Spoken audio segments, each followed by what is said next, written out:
Hello, it's Saturday the 31st of October 2020 and it's Halloween. I've put my broomstick in for a service, so I shall be picking it up later. Right, before I crack on with what I've got to say today, I just wanted to explain, in last week's video I was talking about my total weight loss, and I think I bandied around a few figures and I said something like I lost between 78 or 82 pounds. When I watched the video back later in the day, part of the video back, I realised I should have said I've usually lost somewhere between 178 and 182 pounds. And 182 is what I'm usually looking for, which is my total weight loss, around 13 stone. I'm at the moment in a situation where I've lost 177.5 pounds, so I'm not far off where I really like to be. I'm in a comfortable place, and this week I actually maintained the weight loss I had last week. So currently 9 stone 4.5 pounds, which feels okay. It really does feel okay. That's not to say I don't want to lose a bit, because I do. I need a project, I need something to work for, because otherwise I get complacent. So I would like within the next month to get to that 182 pound weight loss, which would have me at about 9 stone. So yeah, that's where I'm at with regard to my weight. The other thing from last week's video, we realised after we'd uploaded that we'd omitted to put the photograph of the meal in. So Joe was going to take it down, put it in, put it back up again, and it just didn't seem worth the effort. So I said to him, just upload it as the missing meal, just a 20-second video or something, because we had said we would show the meal. That's why that little tiny video went up, just because we made a mistake. So there it was. Right, so I think I have given Joe a bit of a list. Was I just going to say that I would insert a picture of the apple? Yeah. Yeah. In last week's video we talked about apples, and the one apple I truly fell in love with was called a Kisabel, and it is lovely. It's not sweet, it's quite, well, I think I said at the time, it's somewhere between a Pink Lady and a Granny Smith. So it's got that edge of sourness that a Granny Smith can have, which makes your mouth water, but it's also got a fragrance and taste to it that is really nice. So I asked Joe when I was eating one the other day to take a picture of it, so I'm hoping that the pinkness comes across on camera. So at this point there will be a photograph of the Kisabel apple. I've only seen these in Marks and Spencer's, but I don't know if some of the bigger supermarkets like Sainsbury's and Waitrose might have them. So the photo will be here.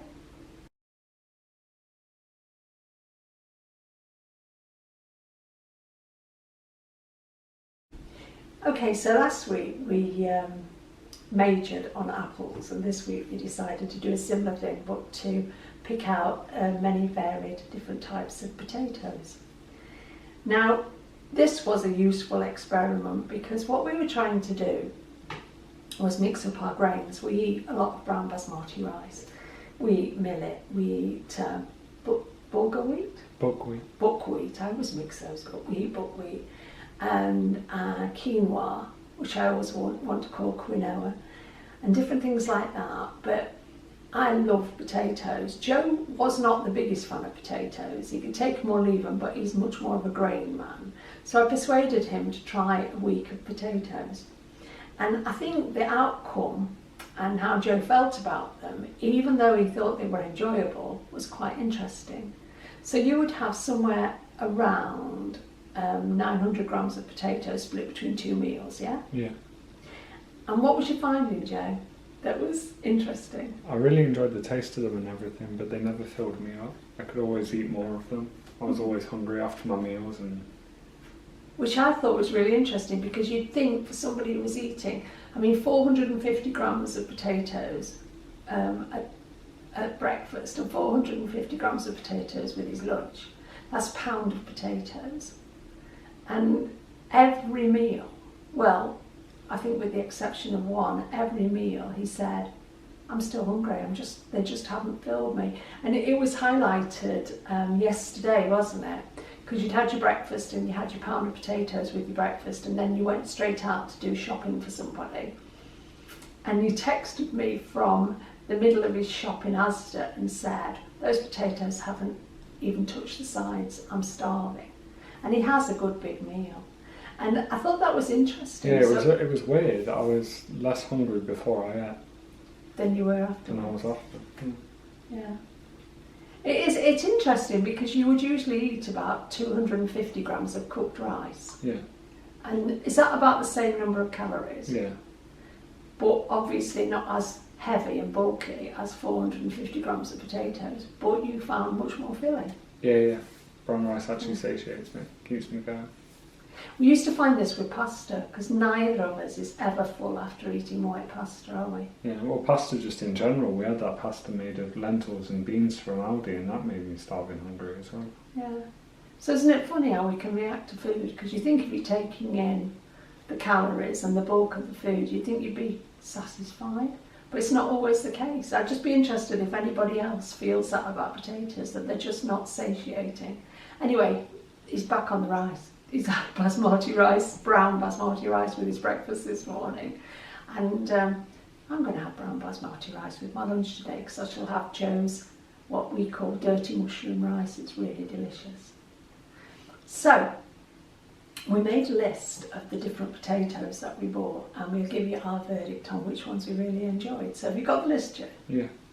Go. Athlete. Were they the ones that were also called Annabelle? No, they Or was were that a different one? they were a different one, but they were quite sweet. Yeah, they were the ones, because I had two kinds of potatoes to finish off a bag, and I noticed that one of them was really sweet, and you said they were the Athlete. Yeah. Yeah. I found over the week that I prefer potatoes that aren't sweet. Okay. Yeah. Morris Pear. They're nice, I like Yeah, those. they're nice. Yeah. They're like a sort of smallish salad potato. Yeah. Yeah. Morris Piper. My favourites. Absolutely love Morris Piper. They make the best mashed potato. Annabelle. I liked the Annabelle. No, I wasn't a fan. I thought the skin had a funny aftertaste. Yeah, but you know, like sometimes you're not familiar with... that. Oh, sorry. Please say that again. Alexa, she's eavesdropping again. You're not the biggest fan of like Jersey Royals. You're not familiar with Jersey Royals, are you? No. And I find that with Jersey Royals sometimes, that if you just wash them, when you steam them, their skins can have a bit of an aftertaste. So I'm used to that. Chopin. Oh, we liked the Chopin, Yeah, they were really didn't we? good. Yeah. They were a little bit waxy, Yeah. which was nice. They were a nice texture, and they cooked really well in the Instant Pot. And the skin stayed nice. It didn't go kind of like wrinkly when you cooked them. Yeah. But we did find, I think they were the ones we did in the Instant Pot, and we turned it down to 4 minutes. Yeah. Because you can easily overcook potatoes in the Instant Pot. It's trial and error. Yeah, and any more? Jester. They were sweet again. I didn't. Yeah, mind you them. didn't like those. I only had a couple of those. I don't mind sweet, because I like sweet potatoes. You're not a big eater of sweet potatoes, are you? No. And any others? Jazzy. They were a bit nondescript. Yeah. We got those. They were organic, weren't they? No. Jesters The were. Jesters were organic. But yeah, they were a bit nondescript. And Albert Bartlett. They were nice. They were the red ones. Yeah. Yeah. They're really nice. They were organic. Yeah. The They Albert were. Bartletts. And they were a slightly bigger potato, but not as big as a Morris Piper. But yeah, they were really nice. And we cook all of our potatoes with the skins on. Occasionally I will peel Morris Piper if I'm mashing them. But even then, sometimes, you know, they're okay mashed with the skins on. All the goodness is right below the skin. So if you peel them thickly, like I do sometimes, you can throw a lot of the nutrition away. But yeah, that was our week of potatoes. So he's done it. He's done his week. But I think he's quite relieved to be back on grains, aren't you? Yeah, I'm glad to be off them. Yeah. My digestion hasn't been as good either with them. No, not as it is with like whole grains. Yeah. Right, so that was the week of potatoes. I don't think we're doing a particular fruit or veg this week, are we? No. We're just back to bits of everything. Mm. Yeah. I'm waiting for the really nice satsumas to come in November. I don't like easy peelers and clementines and things like that. I like a proper satsuma where I know I'm never going to get pip in it. Because I'm weird. Find one pip, can't eat the rest. I'm like I used to be with fish. Find one bone, throw the rest. But it just navel oranges I like because they don't have pips in. And proper old-fashioned satsumas. So I've got that to look forward to in the run up to Christmas. Okay, one of the things I was thinking about this week, and I wanted to share a bit of my experience, but also to ask people if they'd like to share their experiences. What's the weirdest thing you've ever done to lose weight? We could talk about diets. What's the weirdest diet you've ever followed? Or what's the weirdest alternative you've ever done? It was funny, we were out for our walk this morning and it started to rain again. It's the third day in a row when we've had, well, Thursday, Friday we got drenched, didn't we? Today it just sort of rained as we set off and rained as we came back. But we're not becoming fair weather walkers. We don't care what the weather's doing, we're walking because we feel so much better for it. We're energised and we can set off some mornings feeling pretty like, oh God, it's early and it's still dark and not grey or whatever. But you know, by the time we get back, and we're usually out for about an hour and a half or a bit extra sometimes, we'll do somewhere between 10 and 15,000 steps. By the time we get back, without exception, we always feel better, don't we, Joe? Yeah. Always feel better. We're always glad we've done it, even if it's hard going, to actually throw your espresso down your neck and get yourself out the door. We always feel glad we do it. When we were walking back this morning, we were talking about life in general and everything, and the subject of Slimming World came up. And Joe was saying to me, you know, years ago, Mum, you would never have been out walking. You sometimes didn't go out very much at all, unless you were going to Slimming World. And that was back in the day when I wasn't necessarily losing weight. I was just going to Slimming World, more of a social thing, I think, than a weight loss thing, even though I was generally the biggest woman in the room. And we were actually talking about the old red and green diet. And I was looking back on it and I said, you know, it never really dawned on me at the time. I think what they should have done was when you joined, they should have said, do you want to be red or do you want to be green? Do you want to be in the red team? Do you want to be in the green team? And just actually given me one or the other. And at the time I would have probably opted for the green because I was often vegetarian back then. But I was talking about how sick I was around diet plans and how I could twist them and bend them and tweak them and make them fit what I wanted to do, not what I should be doing. And I said to Joey, I didn't really do red or green, if I'm totally honest. Mine was more brown because we started off and we would do probably 6 weeks on red and have a decent weight loss, but then ultimately get bored because you weren't eating potatoes, you weren't eating pasta. So we'd then swap to green. You know, the grass is always greener on the other side. So we'd do 2 or 3 weeks of green and then we'd have a bit of a loss, but it was generally slower on the green plan. And then we got to the stage, some of us who thought we were so clever, that we would do a day of one and then a day of the other. And I don't think it was ever designed for that. There was nowhere in the book it said you should do that. We do Monday on red, Tuesday on green, Wednesday on red, Thursday on green. Friday it'd start on red, but then, oh God, I want some fish or something. So you'd tweak it and twist it and make it fit. And we even got to the stage, some of us, you know, the desperate ones, even got to the stage that we'd do breakfast on green, lunch on red, tea on green. And we were sick around food and weight loss. And we were in denial, you know.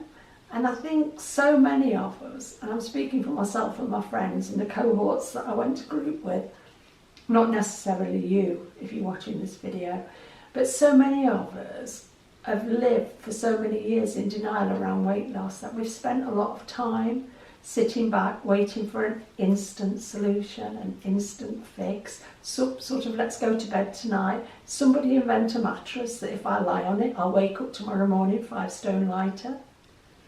You know, some of the ridiculous things that we've believed around weight loss, when I can see today that the bottom line is anything to do with my weight is 100% determined by what I put in my mouth. Not by whether I do 10,000 steps 3 times a week, whether, you know, I've got a bad back or I can't walk very far for medical reasons or whatever. None of that really works because bottom line, you can't out diet You can't out-exercise a bad diet. And it just still, I watch videos, not necessarily Slimming World videos, a lot of weight loss stuff on the internet. And I still find myself sitting there shaking my head thinking, I used to believe that, love. It doesn't work. You know, you can do a Pilates class, enjoy it, do it because it makes you more pliable or whatever, but it ain't going to burn 1,000 calories a day off you. And I hear people say, oh, go for a 20-minute walk and burn 600 calories. That's not true either. Carry your phone, it'll tell you how many calories you're burning. Don't talk rubbish. How can your phone know how many calories you're burning? It doesn't know you as an individual, doesn't know the way your body works, doesn't know the state of your health, your weight, your height, age, your sex, all those things. But that phone in your pocket that we live our lives by today is going to tell you that you walked to the shop and back and you burned 600 calories. It's lying. The gym that Joe goes to, they've got this incredible, really good exercise cycle. Now we've got a decent exercise cycle, but it's actually wearing out with use. I think you've had it about 8 years. Get on your 8, it's about 18 or something. You might have had it 8 or 9 years. And we're actually thinking about, well, more than thinking about replacing it with something called a rogue bike, because these bikes actually do make you use more of your body, whereas most exercise bikes you're just using your legs. And these road bikes, you actually do arm stuff with them, don't you, Joe? Yeah. But we were looking at them on the internet, because you can't buy them in the exercise equipment shops. You have to order them from, I think it's Belgium. But we were looking at them, and I said to Joe, right, before we invest in that, because we're going 50-50, before we invest in that, I want you to use the one at the gym and determine, am I going to get any benefits out of using it? Now, he's much, much fitter than I am, but I'm not absolutely useless. So I said, do 10 minutes on the bike or 100 calories, whichever comes first. Now, Joe's used to spinning classes and things like that, so he can really heat the front wheel, but these work with a fan system, so they fan you. And the first time you did it, it took you 13 and a half minutes? Yeah, about 13 and a half. 13 and a half minutes at full whack, like you would be doing in a spinning class, to burn 100 calories. And these are actually, you know, properly, the exercise equipment that you would find in a gym, and they properly measure things. And Joe said you can tell when you're using it, it's not over measuring, because you're not just pedaling lightly along like this and it's clocking up the calories. You really have to work, and you've really got to sweat it out. So things like that, I believe. But when somebody says to me, you know, I took my little tiny dog that's about this big out for a 20-minute walk and burnt 650 calories. And I think, well, little tiny dogs can't walk very fast, and they stop to sniff something every 5 yards, don't they? I think we need a reality check about diets and about exercise, because for many, many years I lived in that total denial land of just believing anything that I read in a Slimming magazine, believing anything that I heard on Radio 4, or believing anything that most people told me about weight loss. And I just got fatter. I really just got fatter. Now, when I've said, what's the weirdest thing you've ever done to lose weight? And I'm hoping to get some really, really good answers to this, but I think apart from every diet I've done, and some of them have been very expensive, I've never done one of these like meal replacements where you trust a company to send you your food for the day or for the week or whatever, and actually eat that and lose weight. And the reason I never did anything like that is because I would have cheated. I would, if they said to me, you can also have, you know, fruit or whatever, I would have probably eaten 25 pieces of fruit because I'm hungry. You know, I'm not good at following totally prescribed things. I did do a liquid diet once, which was a bit like Slim Fast, but it was £40 odd a week, and you did it through your doctor. And I had great results, and I lost 8 or 9 stone in 8 or 9 months. And that's the kind of diet, you see, I needed then, because if I wasn't losing 3, 4, 5 pounds a week, I just couldn't, it wasn't good enough. I've never been very good until this time at Slimming World of saying, I don't expect a weight loss of more than £0.5 pound to £1 a week, and I'm learning new habits. So hopefully the weight will come off and it'll stay off because I've learned new habits.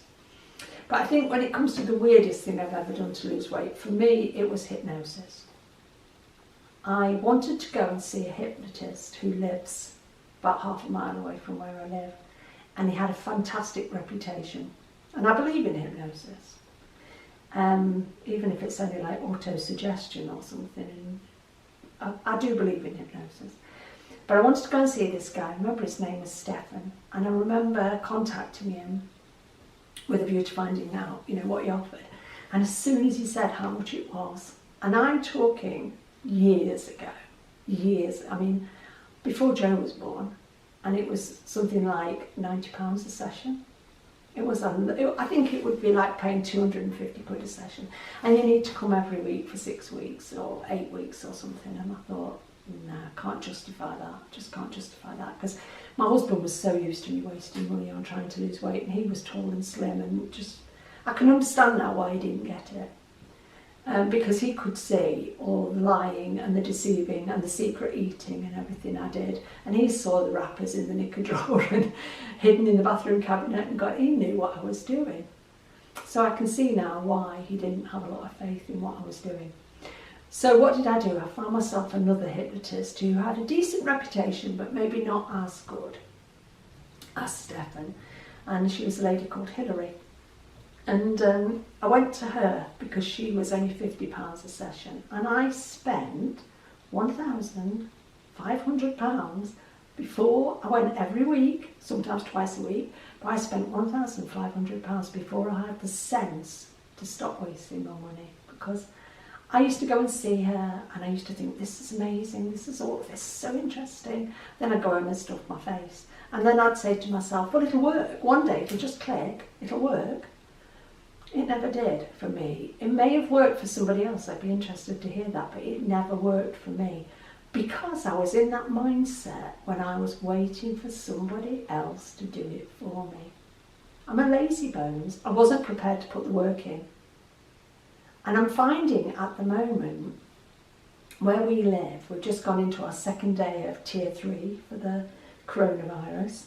Now that hasn't put any much more stringent regulations on us, what we're allowed to do and everything, and much more than when we were in tier 2. But what I'm finding with my life is I'm not going out with my friends and doing all the things I used to do. I'm not going out in the evenings. We'll go for a walk every morning, then we come home and I'm settling into a comfy chair with YouTube, and I am spending hours drifting around YouTube, watching some interesting stuff and some shit and some crap, and then I find something that's really interesting. You might think my stuff's shit and crap, I don't really mind. But what I'm saying is I am wasting my life, because in my head at the moment I'm waiting for all this pandemic stuff to be over so I can live again. Now the one thing that doesn't seem to be suffering too much is my food. That's okay. Joe keeps a cleaner environment in the house. If it's not in the house, you can't eat it. If it is in the house, Mum, you know you will. I'm not perfect. I do get it wrong on occasions, I really do. And when I get it wrong, I usually get it wrong big time. But I'm living in a place, and I've noticed this over the last couple of weeks, where I've been waking up and having to stop and think, what day is it? Like this morning, I could have sworn it was Monday or Tuesday, and it's Saturday. Because every day is pretty much melding into the next one. And I know that my head attitude is wrong, because when I was fat, I was always going to live when I was slim. When I'm slim, I'll do this. When I'm slim, I'll do that. When I'm slim, I'll be happy. Let me just be honest with you and say, from my experience of now being slim for almost 5 years, your life does not change in those ways. All of those things are on the inside. The weight we wear on the outside. You can take off that layer of fat, but the inside of you is still the same person. And I've gone right back to doing what I used to do when I was big, when I was fat. Thinking, when this is all over, then I'll pick up the thread and carry on with my life. And I think I've scared myself a bit this week, because I'm realising, now, 31st of October, that's a lot of the year gone. What are we, sort of 7 or 8 weeks away from Christmas or something? 7 probably. And I'm waiting for this pandemic to be over. I'm waiting to get Christmas out of the way. I'm waiting for it to be New Year's Eve. So hopefully the 2021 will be a better year for people. I can't live like that. I've really had to take myself in hand and talk to myself the last few days and say, stop wasting your life. So what I'm trying to do at the moment is really limit what I watch on YouTube. Not so much limit what I read, because I can spend a lot of time reading. And I realised yesterday, since I had my birthday, which was what, 7-8 weeks ago, I've read 19 books. I must be spending a hell of a lot of time reading as well. But I'm wasting time. I'm not doing jobs around the house and things that I should be doing because I'm focused on waiting until all this is over. I've got to live through this in spite of it and get on with my life. So yeah, that's a rambling from me today. If you will leave a comment with the weirdest thing you've ever done to lose weight, I'd appreciate it. Another weird thing I did was buy this contraption, which was this big machine that stood in the corner of my lounge, and you stood on it and it jiggled you. It was like, wasn't it, Joe, like a vibration plate? What do you call vibration plates? Yeah. £250. What a waste of money. Why did I think it was going to wobble the fat off me? I really did seriously believe it. I used to stand in the corner of my lounge, facing into the corner like, you know, the naughty kid at school with the duncer's hat on, jiggling and wobbling at 22 stone, and then I used to be so disappointed at the end of the week when I'd lost no weight. Then I realised most of the time I'm standing on this vibration plate, jiggling and wobbling in the corner, facing the corner of the room. I had something in my hand that would be going in my mouth because I was bored, senseless. So looking back over the years, you know, why did I think somebody would fix me? Why did I believe that a company out there could sell me a food plan that they'd deliver to my door every day and they weren't just conning me? I have watched quite a lot of videos over the last few months from Muscle Foods selling a diet plan that is so high in protein it's ridiculous, that is so high in snacks that all it's ever going to do is encourage you to continue snacking, because the day you stop doing it because it's too expensive, you're going to snack on the same old junk you always snacked on because it's a habit. I'm so disillusioned with the diet industry, not just Muscle Foods, because let's face it, they're a meat company, basically, aren't they? That's their thing, is they'll sell you meat. So, I don't know. I think let's all grow up, let's all take responsibility for our own weight, and first and foremost, let's monitor what we put in our mouths. Because you don't gain weight from rubbing coconut oil on your skin, even though coconut oil is saturated fat. You gain weight from any food product that you put in your mouth. And it's taken me until I'm 64 years old to realise that and take responsibility for it. And even if, you know, you're probably sitting there shaking your head and going, no, Muscle Foods diet works, Slim Fast works, whatever. My question would be, okay, if it's working today, that's great, but will you still want to be drinking Slim Fast this time next year? Will you still be able to afford to do Muscle Foods and do it consistently this time next year? Because it might work for 4 weeks, you might lose some weight, but look at the next 4 weeks. Are you just going to put it back on again? Which is bad for our bodies, bad for our organs to be yo-yo dieters. And I know that because I suffered the consequences over the years. So there you go. I've rambled a lot today, but I'm off. Have a great Halloween and don't eat all the treats if the kids don't come knocking on your door. Take care. See you soon.